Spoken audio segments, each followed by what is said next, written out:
Why is that both of those active? Should only have one. I'm just talking to nobody because I'm waiting for the stream to get going. This should be off. There we go. All right, we do that, and then we say this, and there's the iPad. You can't see that yet, of course, because the stream is still starting. All right, let's go ahead and start punching out our links. I've pre-filled out everything. So let's start punching these all out. I have got to delete my old links because I do feel like I'm spamming people. So I'm going to delete my old links out of there. I really should be doing a better job of that. I feel bad about it because I don't want to be a spammer.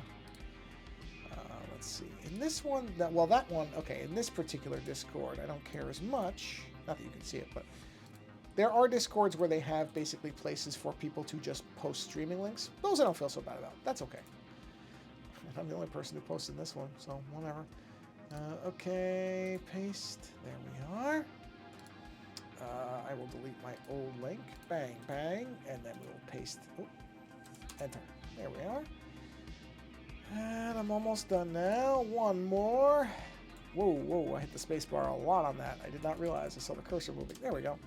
All right. I have posted all of my Discord links. They are done. Now we will go into... Oh, now live. Thank you. See that too. I don't think that happened last time. Post. Post was sent. Very nice. And let's jump over to here and do a quick repost of this. Come on. Repost. Repost. All right. That's that.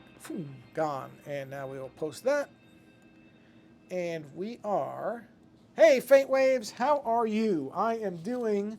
very well. I appreciate that. I hope you're good as well. I hope you're well as well. I hope you're doing well yourself as well. I don't know, that's bad English. This mic is not centered. Hold on. This is gonna bug me. It's not that you can see it, not that you can tell, but the mic isn't centered. Well, it's centered in my shirt. There we go. I should use a little lav mic, but it doesn't matter. I don't know if the lav mic is gonna do any better. Good, good. Well, I'm glad to hear that. All right, let's see. I don't know that it matters. Man. Dog hair on my iPad. Okay. Oh, man. What is that? Oh, yeah, it's just a little, that's a little piece of lint. Okay. Oh, I'm going to sneeze. I got to do this quick. Ah!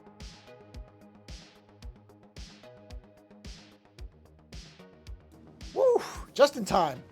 I was clicking all over the place and not hitting the mute button. Oh, that would have been very loud. I'm going to drink one now. Yep. Okay, so let's see here.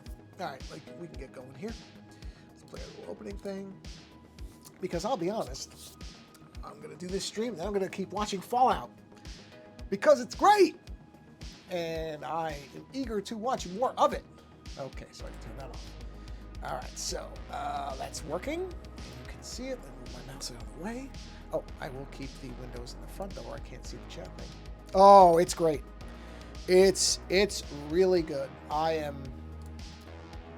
When they first were showing trailers, I didn't think it looked bad, because some people were like, oh, this looks awful. I didn't, well, I'll tell you what I did. So I still have Prime.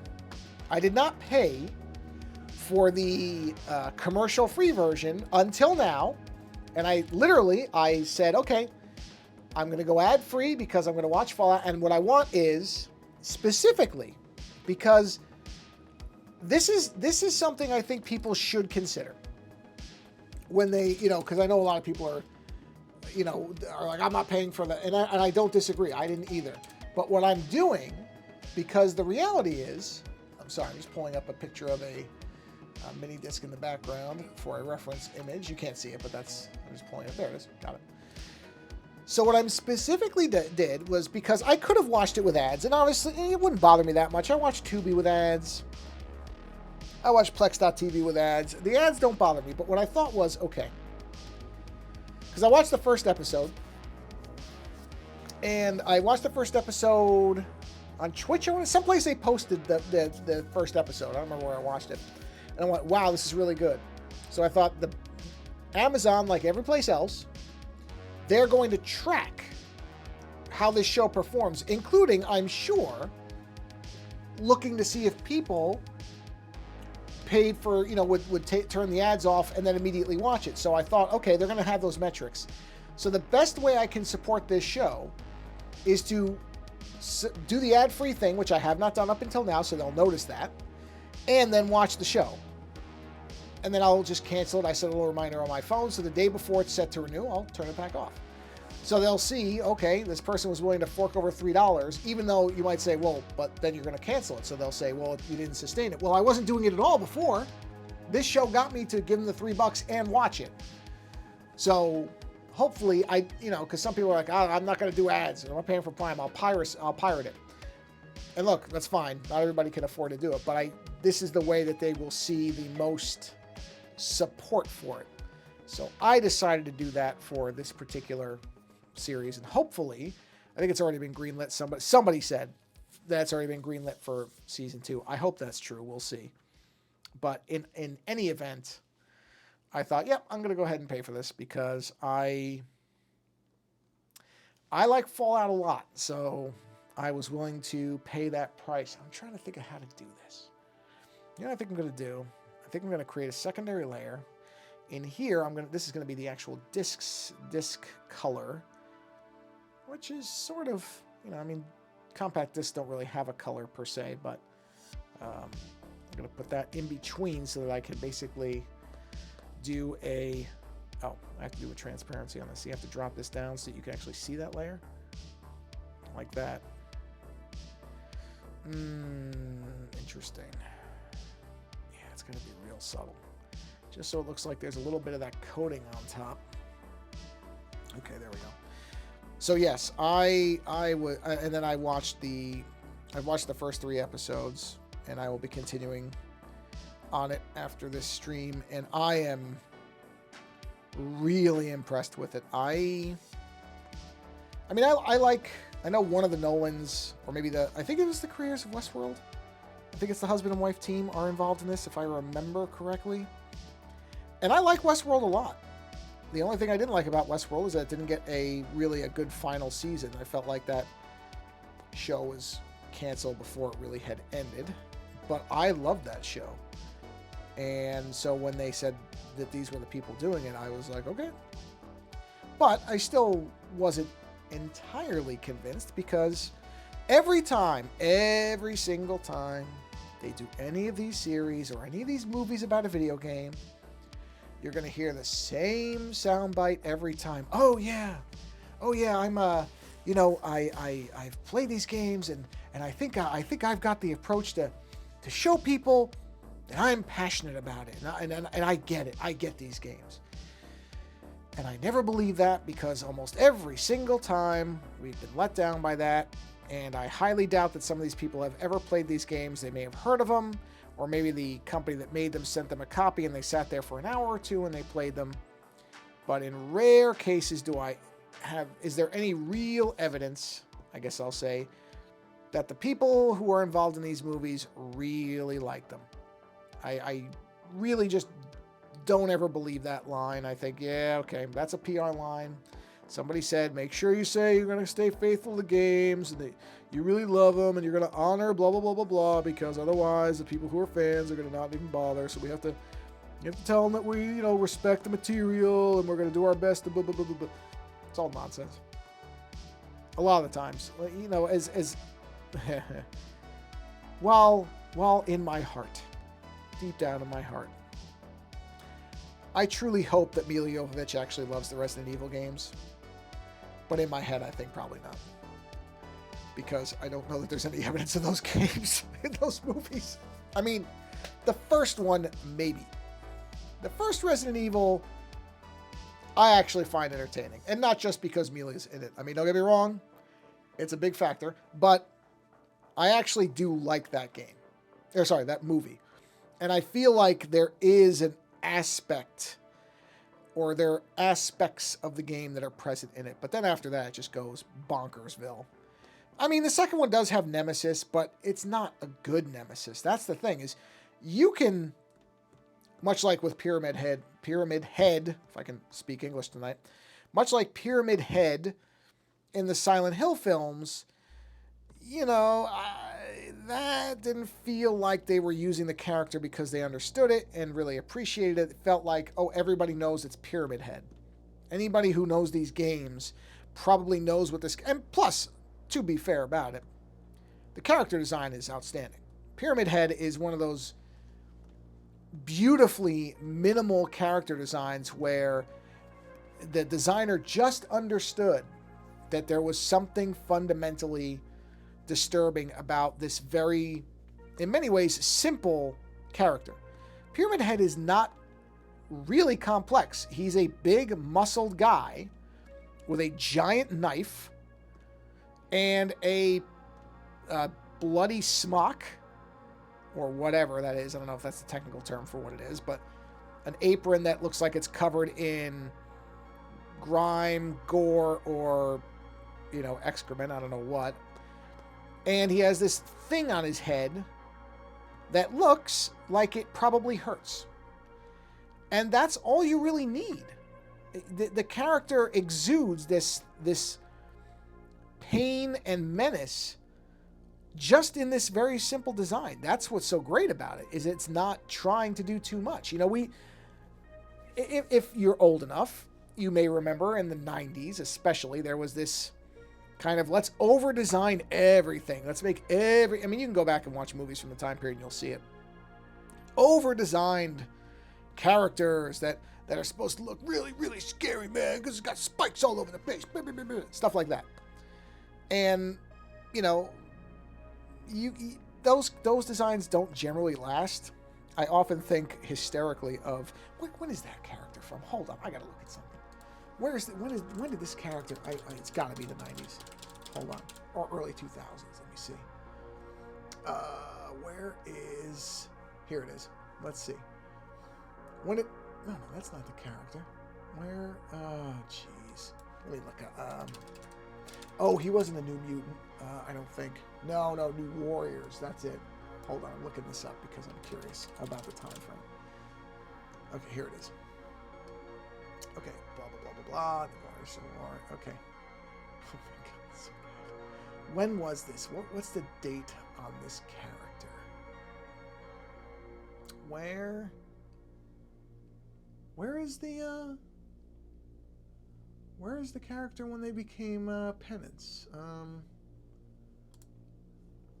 Where is the Oh, good grief. Where? Oh, jeez. Okay, hold on. I gotta look this up because I'm really curious when this character, because this feels like such a specific. Yeah. Okay. When did he become penance? Oh, give me a break. Here it is. When did this happen? Yes. When? It's a brief history. Yeah. Okay. When? It doesn't have a date. Anyway, there's a character from Marvel Comics that originally from the New Warriors that was called Speedball. Now, this character was a dopey character. His whole thing was he bounced off stuff. Okay? That's all he did. I mean, he was very goofy. And, yeah, it does not say when this happened. Oh, it was during Civil War. Okay, so wait, Marvel Civil War. Marvel Civil War, the comics, not the movie. When did Civil War? 2000. Okay, so 2000s, early 2000s. That makes sense. So anyway, this oh, my thing just went out. Hold on, I saw it. I just noticed it. So anyway, this character, Speedball, really, really dumb character, and so they tried to make him edgy by making him into Penance, and I mean Penance looks like the character design looks like a Hellraiser reject. It's the only way I can really describe it. Especially for a character like this that was so goofy to begin with. To try to swing this character 180 into, oh, so gritty and mean, and oh, look, it's Penance, oh. It's so stupid. I mean, really dumb. And that's what it feels like. There was this whole amount of time where every character was like that, where it was all over-engineered, over-designed, and that's what I mean about Pyramid Head is the opposite of that, because it's just simple. That character design is just simple. And in the movie, And I actually kind of like the first Silent Hill movie. I don't think it's bad. It's certainly closer to the games than many other video game movies are. It may not feel like a really good adaptation, but you know what it is. And I do believe that I can't remember I believe the director also wrote it. Gans, I think is the name. I do believe that director at least liked the games, if didn't love them, and was trying to do I would call it almost a mashup of the first and second game, which was inherently a bad idea. I mean, the first game isn't as beloved as the second game, but a lot of people still like it, and a lot of people know it. And especially to try to mix elements because Pyramid Head is not in Silent Hill 1. So to bring that character in, it's a bad idea. It's a bad idea. And sure enough, a lot of people didn't like it. The character, I remember Pyramid Head, he didn't really, if it's a he, who knows? I mean, you think, but you don't really know if that character even has a gender in the traditional sense. But the character didn't really feel like it served any purpose. It just felt like, oh, people know this really cool design, so we're going to use it. And it sort of misses the point of the character. So, but I did like the first Silent Hill movie. I didn't think it was terrible. I don't think it was... The visuals were outstanding. I liked the visuals a lot. I thought the look was captured really well. And I was sort of baffled by, again, that the use of Pyramid Head made no sense. No sense. And it's strange to me that the movie didn't... I have no problem with the lead being a female. That's fine. I know some people were complaining about that, but that's the same old garbage complaint with most things. Because honestly, let's not pretend that the first Silent Hill game, if it really mattered whether the character was a male or a female, please give me a break. That is hardly the most important thing. It didn't serve any real purpose. Whereas in the second game, I think changing that character, if you're going to do the same story, a lot of that character does have to do with, depending on how you interpret the game, with a male's perception of himself. And so that's a case where I would say if you're going to change the gender, there had better be a good reason for it, because a lot of the psychology of Silent Hill 2 is tied up in the fact that this is a male character. So there is an importance to it. That's not to say, by any at all, that you could not change the gender, but you can't just change it.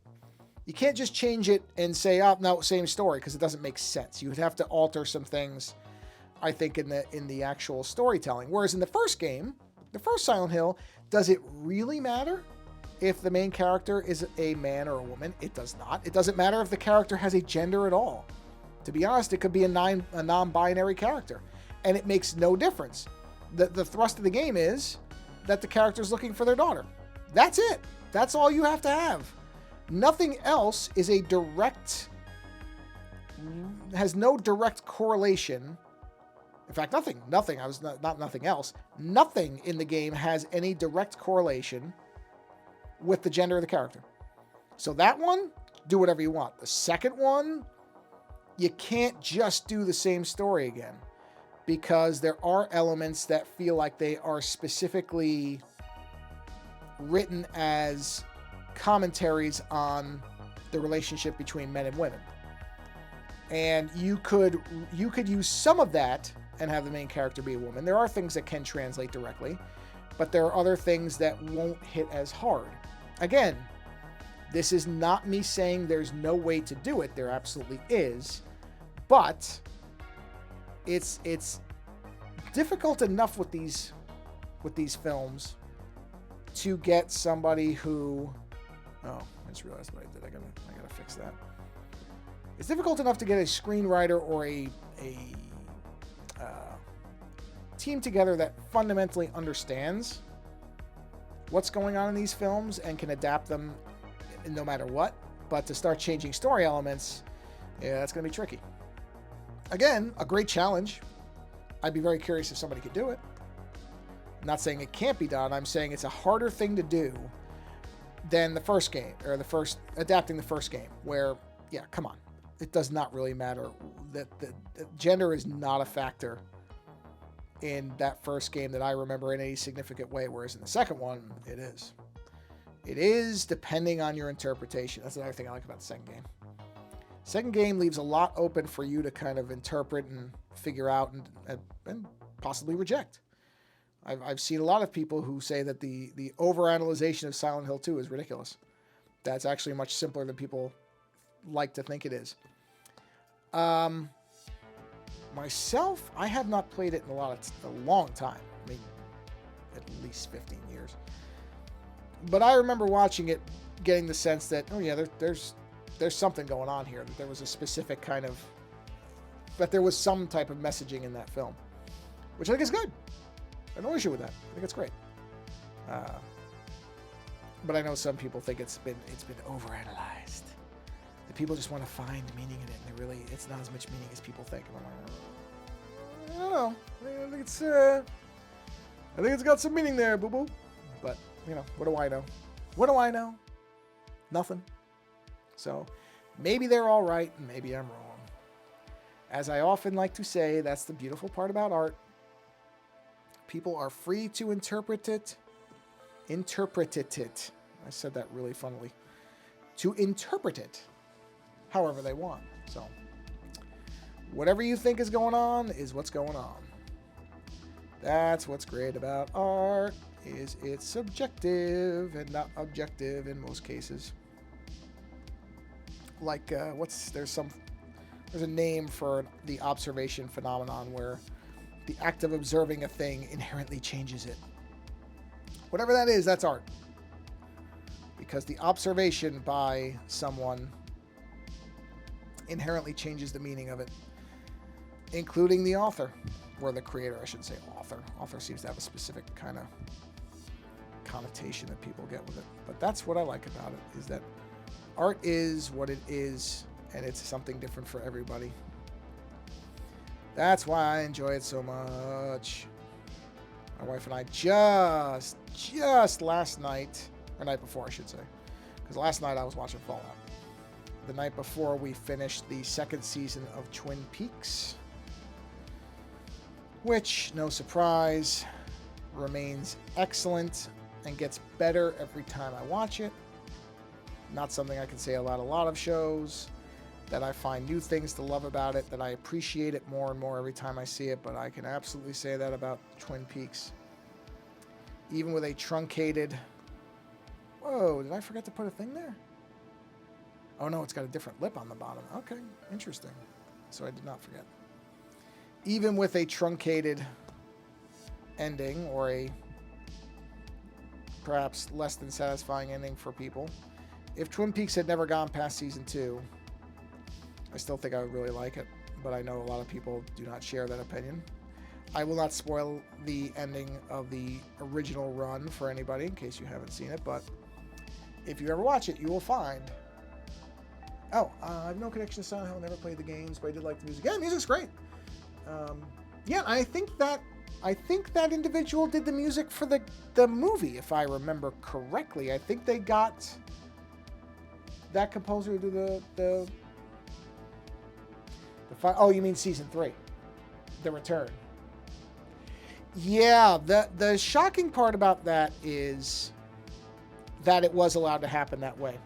You are correct, and I honestly, the more you look at these things, because I was watching, I think my 5 from yesterday, at least as this live thing is going, my 5 yesterday was about a video about Muppet Cinema, and one of the things that the author of that video said, and I didn't really think about this, but it makes a whole bunch of sense to me, is that the only reason that the Dark Crystal Netflix series happened is because at that point Netflix was throwing a ton of money at anything trying to establish itself as a premier streaming service.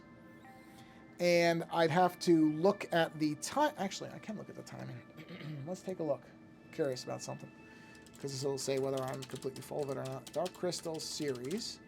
So the Dark Crystal series, Age of Resistance, was aired in... Where is the actual... Oh, here's the year. Year was 2019, okay? Twin Peaks Season 3. Twin Peaks The Return, as it's called. 2017, so only a few years before that. So, and by the way, I just saw that Showtime as a streaming service is going away, so that's going to be folded. So I wonder if it wasn't a similar thing where essentially, what do you call it, Showtime was saying to themselves, okay, we have to have something to compete with, you know, the big guns of Netflix. We have to do something, you know, because Netflix was, of course, on the ascendancy at that point, and, you know, they were sitting there going, what are we going to do? What are we going to do? How can we compete with this? And they just basically said to Lynch, hey, you can do whatever you want. That, I think if it had been, I don't know, last year, no way. If it had been a few years before, no way. But the fact that they were able to capitalize on the fact that it was 25 years after the original, and that I think they were trying to establish themselves as a streaming presence, that's how it happened. Because you cannot imagine, right? Or somebody with a screw loose was in charge at Showtime at that point. That's possible. Because no normal person, especially an executive, is going to look at David Lynch's stuff and say, oh yeah, let's let him do whatever he wants. Most people think David Lynch, who are not into his stuff, is a psychopath. Not literally, of course, but they think he's a lunatic. I mean, I know people who are fans of some of his work that think that some of his other work is just completely out in outer space, and it is, and that's why I like it. But, you know, even my wife kind of struggles with season 3. We're about to rewatch it. We're going to watch the extended version of Fire Walk with Me, which is basically a fan editor took all the missing pieces, elements, or most of them, from the Blu-ray set, which I have. And it's beautiful. What a beautiful Blu-ray set that Twin Peaks one is. Oh, it's gorgeous. The original run, it's the complete mystery, entire mystery, whatever they call it. I can't see it from where I am, but I've got it. That is a beautiful box set. Oh, I cannot recommend that box set highly enough. I think it's called the entire mystery, which, you know, isn't really accurate because season 3 is missing, but that's okay. Whether season 3 is actually a mystery or not, too, I guess can be debated. But we're going to watch the restored version, or I think they call it the Blue Rose version of Fire Walk with Me, which is 3 hours long, or 4 hours long, however long it is, because it has all those pieces put back in. But that's something where, you know, we'll probably do that on the weekend, because I really don't like to stop when I start watching that. That's one of those where I'm like, no, this is an experience, and you have to go through this whole thing. And I love it. I absolutely love it. I think Fire Walk with Me, because when it came out, of course, you know, and most people who are Twin Peaks fans already know this, at the time, people were not happy with it because they thought it was going to be more of the original show. And that was never... David Lynch wasn't interested in that. He wanted to do the movie that he wanted to do, and that's what he did. And a lot of people didn't like it. Now, of course, it's gotten a very, very overdue critical reappreciation. It is a magnificent film, but a hard one to watch because, honestly, it doesn't spare anything. It is such a... It's hard to describe it if you've never seen it. It is a massively specific type of film. That's all I really can say if I'm not going to spoil anything. But the... what's her name? Cheryl Lee. Ooh, man. Rightly praised for how amazing she is in that movie. That's a movie that... I don't know. It's a tough flick. Where... Oh, I went too far. Oh, yeah, I definitely went too far. So it's more like... So, yeah, if you've never seen it, it's not an easy flick to watch. Am I completely crazy here? No, they're there. But it is a great movie. It's real, and it is David Lynch, similar to the third season. I mean, it's really David Lynch just doing what he wants to do, which, you know, not many directors get to do that, and not many do enough with it. You know, there's lots of directors who get to do things, and a lot of them squander that. Don't really do it well, but yeah, season 3 is great. I really enjoyed season 3. It's very much its own thing. It's very strange. It's indulgent. Overindulgent, some people would probably say. Like so many things, that is a matter of interpretation. But you could absolutely say that if you want. It is definitely David Lynch being able to do what he wants to do, which is not for everybody. I mean, I was really paying attention as we watched rewatched season 2 specifically, because David Lynch does not direct many of the season 2 episodes, but when he does, it is so evident. There is such a difference in the whole feeling and rhythm of the episodes when he is directing that you can't miss it. I mean, you know when he's directing, because it's just some of the stuff he chooses to linger on. The Red Room sequences rightly get a lot of the attention, and they should, because I still am astonished even at that time. You know, forget season 3. The Red Room sequences for network television, I mean, you know, we're used to this type of storytelling now because Twin Peaks really established it, but that had to be so... I mean, there's still people that I know who've never rewatched Twin Peaks, and what they've said about it is, well, yeah, because it was too weird. It got so weird in season 2. And rewatching it, I don't think it's that weird. But for the time, it probably was. So I think if those people were to watch the series now, they wouldn't find it as odd as they think it is. They would still find it odd. There are still things, you know, the backwards talking and all that stuff is still going to throw some people. No doubt about it. I'm not going to pretend that, you know, just because storytelling has changed, that won't still be odd for a lot of people. It will. But it's not... I don't think it would stand out as to be as strange as it was at the time. I think at the time, the idea of this thing was just so... I don't think most people knew who David Lynch was, really. The only stuff they might have known him from was for The Elephant Man. Possibly. Because that was, I think, his biggest commercial success at that point. Certainly not for Dune. Even though I love Dune. I know that there are others who do not. So, you know, I think most people might have only known him from The Elephant Man. And maybe not much else. I don't know how successful Blue Velvet was mainstream-wise. Certainly it, you know, was a very successful film among art house weirdos like myself.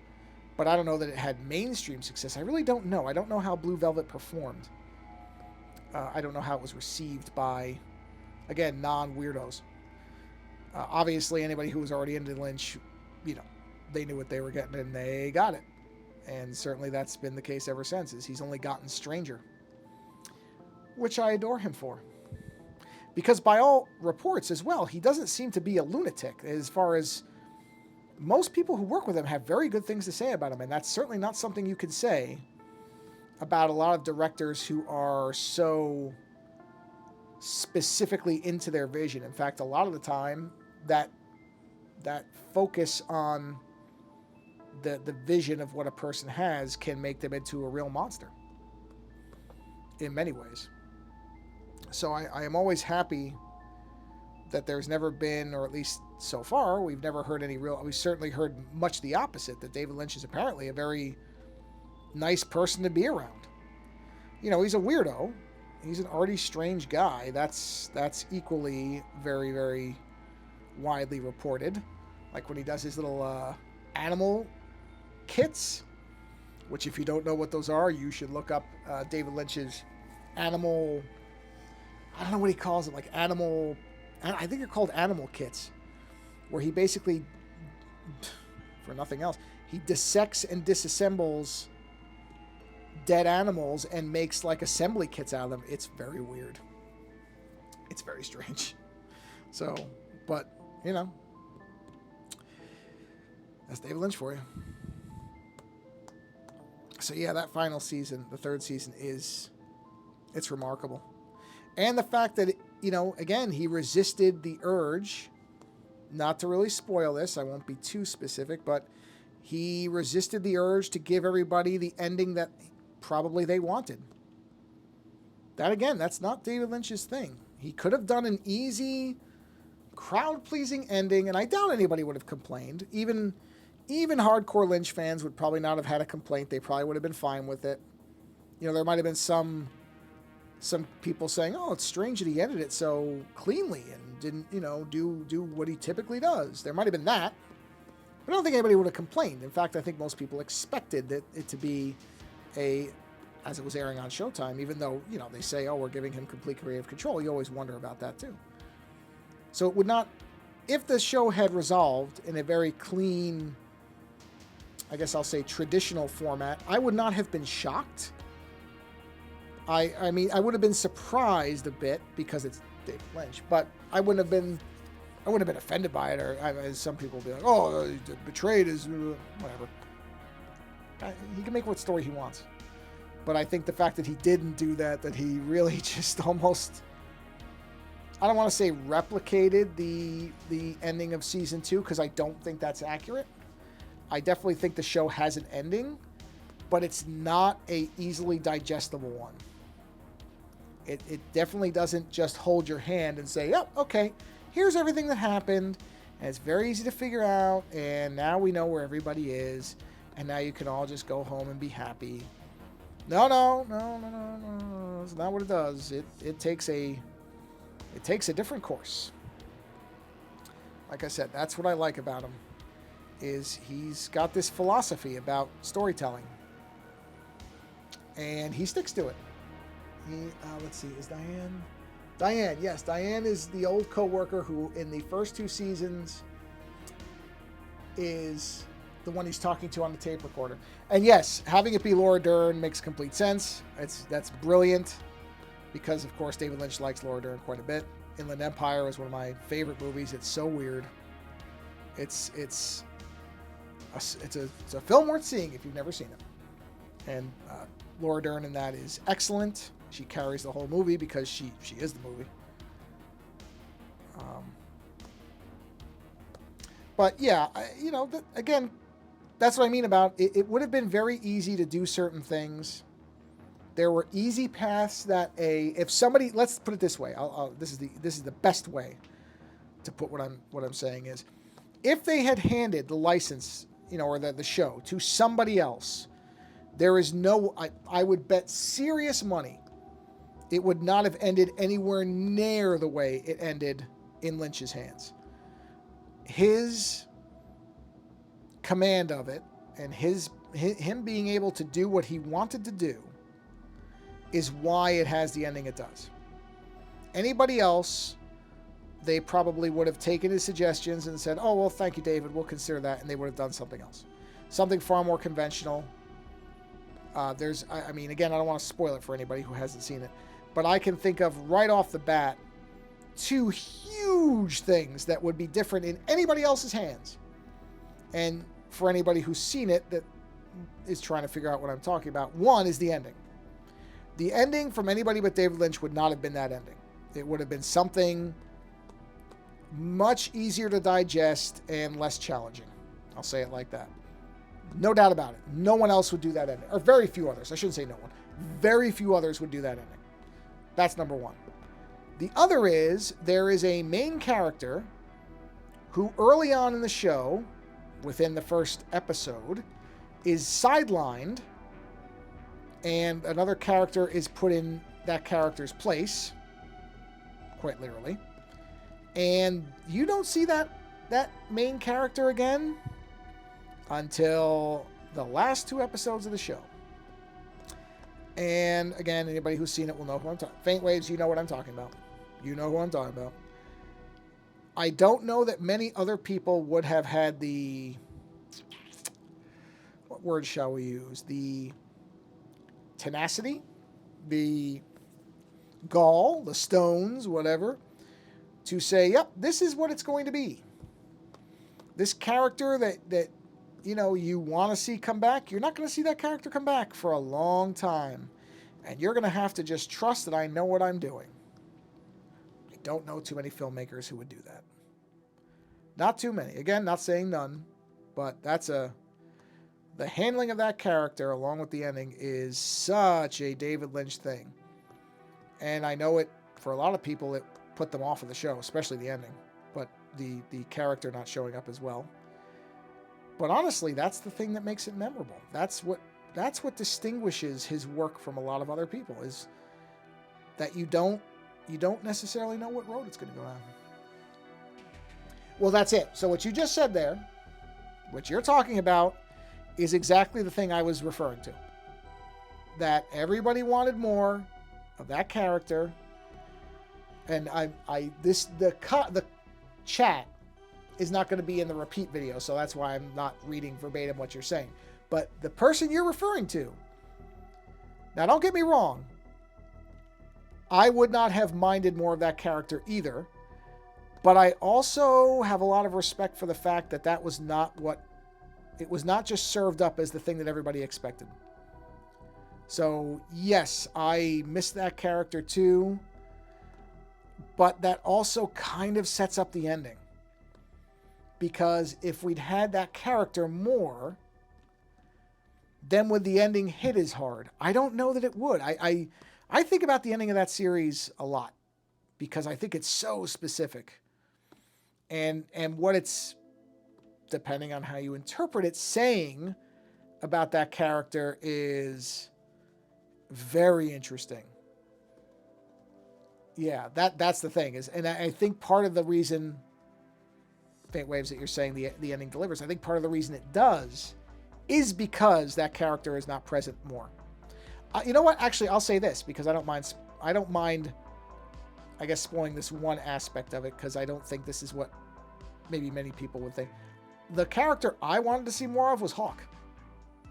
I wanted more Hawk. I think Hawk is one of the best things in the original show. I think Hawk is excellent. I think that character, that performance is so good, because there's a lot going on and it's very understated. It's one of those cases where I think a lot of people misinterpreted that performance as, believe it or not, a racist caricature of a Native American being the strong silent type. You know, the native of few words and lots of abilities. And I sort of understand how, if you just surface read it, that looks like it, but I don't agree with that at all. I don't think that's what Hawk is at all. I think Hawk is very much the opposite of that. Hawk just doesn't feel the need to say anything if there's not a reason to speak. Yeah, Michael Horse. Excellent, excellent, excellent. Excellent in that role. That's one of those roles where if he'd never done anything else, that would still be great, because, I mean, he's so good. Really, that's what I mean, is I wish we'd had one episode more with him being the focus. That's the only complaint I really have, because I think he's such a good character and such a great performer that I wish we got a little bit more of him. Don't get me wrong, I'll take anything. I'll take any more with that character, but that was the one thing where I was like, I wish there was a little bit more Hawk. You know? But, like I said, we might have gotten none. So I shouldn't complain, because reality is a lot of the actors, they're not young. A lot of these actors could have died. I mean, Miguel Ferrer died before the show came out. He's great. Albert's fantastic. You know, the reality is these are not young people. So I really shouldn't complain, because we got some of them. And we might have gotten none. They might not have been alive. The Margaret thing was, without Mike Onkey in there, you need a character like her. Yeah. Yeah, I think, I didn't mind Robert Forster stepping into that role. I know some people have a problem with it. I didn't. I thought it was fine. Because Truman, honestly, he's playing the straight man. He's not, I mean, I like the actor. I love the character in the original, because he and Cooper's relationship is fantastic.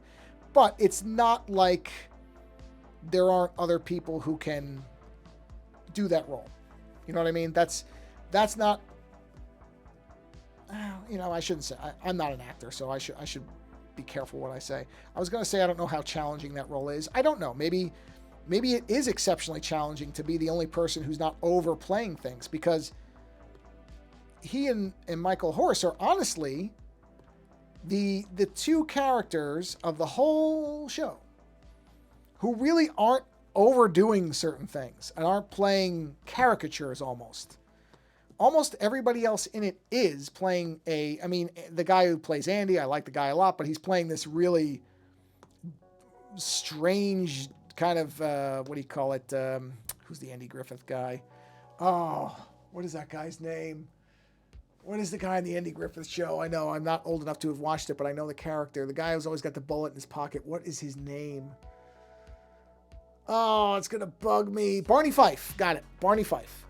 Andy is essentially playing Barney Fife. A version of that.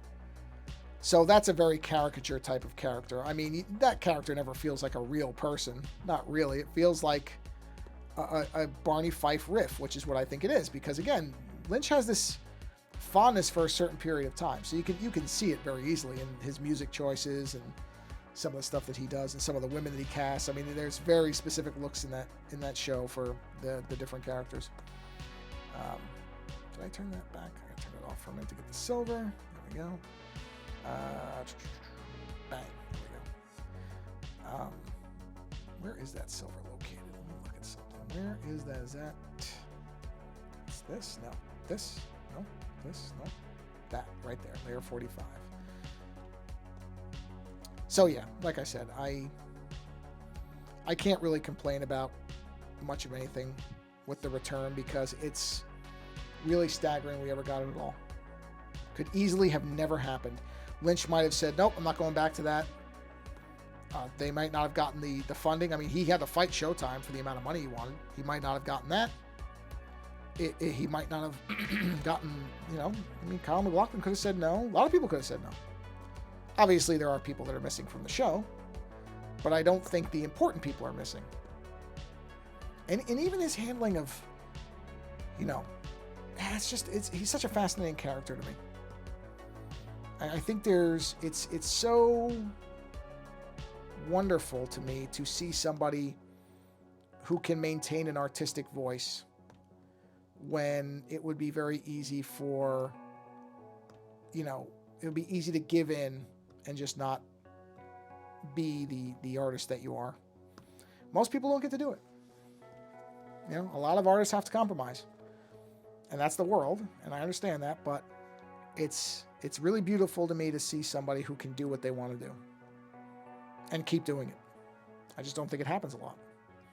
So even when David Lynch might make decisions that I don't necessarily agree with in certain aspects of storytelling, which there aren't many, but like I said, there are some. Even then, I'm always happy that he's able to do what he's doing. Oh, you know what? I should put this on the top of these layers. That should go there. There we go. And then just fade that out. I can't do it like that. So yes, we just finished season 2. My wife and I are gonna do 3 shows on Twin Peaks. I don't know exactly when they're gonna come out, but we're gonna do. And I mean, that sounds logical as, you're gonna do one on season 1, season 2, season 3. Yes, but also no.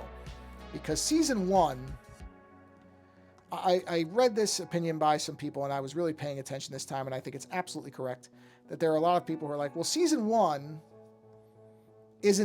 doesn't end in season 1. Season 1 goes into season 2. Meaning that there is, and again, I won't spoil this for anybody who hasn't seen the series, but there is a specific huge event that happens in season 2 about 5 or 6 episodes in. I don't remember specifically which episode number it is, but anybody who's seen the first 2 seasons will, let's just say, well, actually I can say the reveal of Laura Palmer's killer, the true reveal of it and what happens to that character. That to me is the end of season 1. I read that somewhere that somebody said, well, that's really the end of season 1. And as soon as they said it, it made complete sense. And when we rewatched it, I was paying attention specifically to the way everything was going around that, and it makes complete sense. The show really does change after that for a while. And to be honest, and just to be objective about it, it really loses its way for a good chunk of the middle of season 2. And then it kind of then it relocks itself in. And I think that season 2 is remembered as being just all bad after, again, the revelation of Laura Palmer's killer. And I don't think that's fair, and I don't think it's accurate. I actually think the season, it has this middle where you can tell that they just don't know what to do now. Because, for anybody who doesn't know, they were forced to reveal the killer when they didn't want to. So that was the studio saying, you have to say who the killer is. And they were, I mean, Lynch has said many times that they should never have revealed who the killer, oops, I'm on the wrong layer, who the killer was. And it's very clear that they were right about that. They should not have. Because the season immediately just goes into this weird, ironically, wilderness within itself where it really just doesn't know what to do. But it recovers. It recovers very well. It gets past it, which in particular, there are several episodes where there's these really dumb and silly, but not Lynchian silly, just plain silly storylines that are all stacked up on each other. And so you can't escape them. It's so bizarre the way all that stuff proceeds. And it almost does kill the show, just to be honest about it, multiply it 31%. Luckily, it does recover. I think it recovers quite well, and it gets back to what made it good. So it's not a permanent problem, but boy, you notice it for a while there. And I would also recommend, for anybody who's a fan already, there's an excellent podcast that was being done at the time that the show was on called Damn Fine Podcast. I would highly recommend it because it's really well done. And they go episode by episode, and they go through each part of it. And I think it is absolutely worth watching. Or sorry, listening to. Not watching. I mean, I guess you could, well, you really wouldn't be watching anything. But, oh, sorry, I lost the chat window. There we go. It's really good. Very good. Oh, you can't see it because it needs to be like here. Yeah, okay. Because I'm gonna make a little transparency for the finger in the skin, because you would see a little bit of this behind the mini disc shell. So, of course, the fingernail's there, so I have to do the fingernail as well. But that's okay. That's okay. I'm gonna dull it way out though, because you wouldn't see it very, very well. So yeah, Damn Fine Podcast with Tom Merritt and Ron Richards. And that they were doing it as the third season was about to come out. So they do the first and second season, and then they go right into season 3 with no, as it's being aired. So it's really fascinating because you hear them in each episode making predictions for what's going to happen. And especially if you've seen season 3, there's parts where you're like, oh guys, you're in for such a disappointment because you're saying that this is going to happen, and they're going to have to revisit this particular. No, they don't. Nope, there are things that are left completely unexplained, and you will never get a firm answer on them. And it's very funny to hear them saying things like, oh, they're going to have to address this. No, they don't. They absolutely do not have to address that. And I think that's hysterical myself. All right, let's drop this way down. So see, it would be like, I think 50's good. Yeah, that looks good. Yep, that looks right to me. And we'll do the same thing here. And we're going to just put this all in the same layer because I don't need to separate this. That's okay. Normally, I'm very, very specific about this stuff, but for something like this that's a background element, I'm okay just putting it all in one layer. This is a bit of an exception because it's all fading into the same thing, so there we go. Yeah. Perfect. Okay, you know what? I got the colors in, which is what I really was. I got the Minidisc colors. They look good. I didn't miss anything in that one, right? No, looks like I got it all covered. Okay, that's all the light, the dark areas, light dark areas. No, it was just a mark on the screen. Not a mark, a little piece of something. If there was a mark on the screen, I'd cry. Well, I wouldn't literally cry, but hold on. Is that supposed to be light or dark? Hold on, I gotta look. There's that. That comes down. That should be, okay, dark and then light. I got it. So I gotta turn this off. Quick sample of this color. Turn this back on, come here. And then do this. This should be dark. are. And then we switch to white.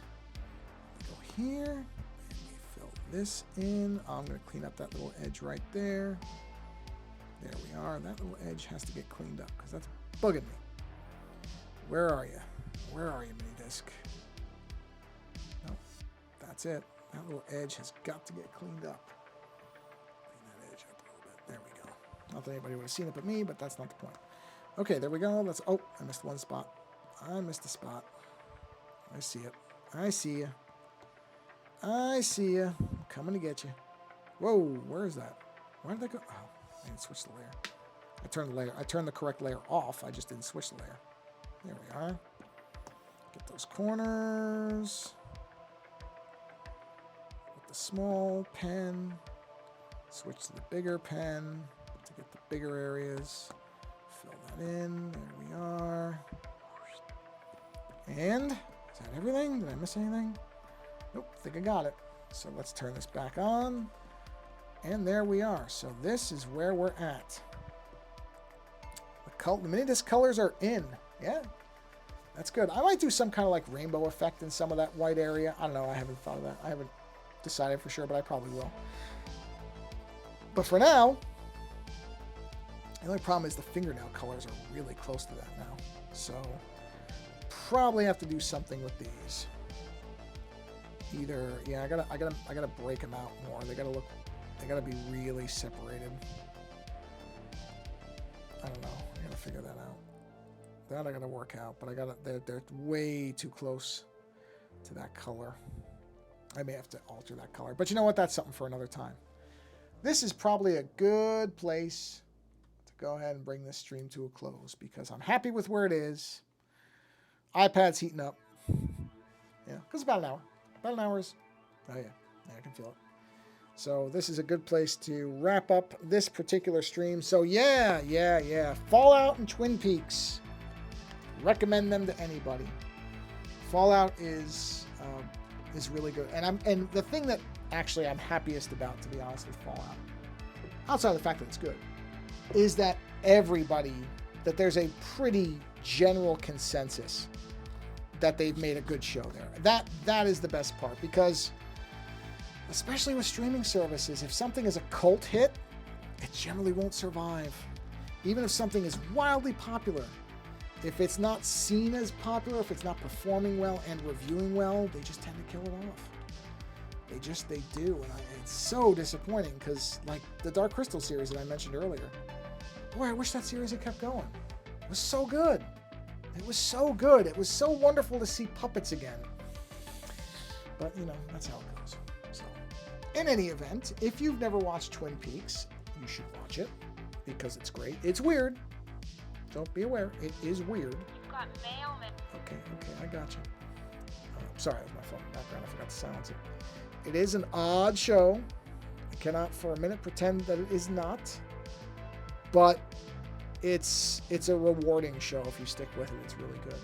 And Fallout, I mean, you have to be a fan of post-apocalyptic stuff, otherwise it's not going to appeal to you. But or the games. But I'm genuinely surprised at how good it is. They have really managed to capture, I mean, what most people really love about Fallout, including myself. So I'm very surprised, pleasantly, at how good that is. On that note, thank you for stopping by the stream. Faint Waves, thanks for coming by. So I don't mind, though, if you're listening to this later and watching it later, it's perfectly fine. Enjoy it however you enjoy it. That's how life should be. Enjoy things how you want to enjoy them. So until the next stream, which by then I should have finished Fallout, so I will try to remember to mention it in totality. But I don't expect it to let me down now. It's been too good for too far that I feel like they've got a handle on it. I really just hope that the team behind it doesn't change in Season 2. I think that often can doom shows. We'll see. I'm not saying there's any reason to think that. I'm just saying I don't think I'll stick around because this is good. Anyway, watching live or later doesn't matter to me. Try to go be creative with your weekend if you can. Or if you can't, then go enjoy some creativity from somebody else. And on that note, until the next stream, insert placeholder text here until I can figure it out. Thanks for stopping by, and take care.